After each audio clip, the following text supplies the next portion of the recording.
مومنو، اللہ سے ڈرو جیسا کہ اس سے ڈرنے کا حق ہے، اور مرنا تو مسلمان ہی مرنا، اور سب مل کر اللہ کی ہدایت کی رسی کو مضبوط پکڑے رہنا اور فرقے فرقے نہ ہو جانا، اور اپنے اوپر اللہ کی اس مہربانی کو یاد رکھنا جب تم ایک دوسرے کے دشمن تھے تو اس نے تمہارے دلوں میں الفت ڈال دی اور تم اس کی مہربانی سے بھائی بھائی ہو گئے، اور تم آگ کے گڑھے کے کنارے تک پہنچ چکے تھے تو اس نے تم کو اس سے بچا لیا۔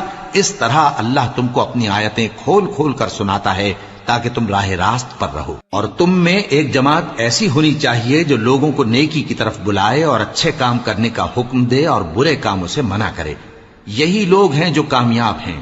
اور ان لوگوں کی طرح نہ ہونا جو متفرق ہو گئے اور صاف احکام آنے کے بعد ایک دوسرے سے اختلاف کرنے لگے۔ یہ وہ لوگ ہیں جن کو قیامت کے دن بڑا عذاب ہوگا، جس دن بہت سے منہ سفید ہوں گے اور بہت سے سیاہ۔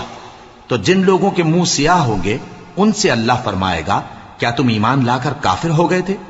سو اب اس کفر کے بدلے عذاب کے مزے چکھو۔ اور جن لوگوں کے منہ سفید ہوں گے وہ اللہ کی رحمت کے باغوں میں ہوں گے اور ان میں ہمیشہ رہیں گے۔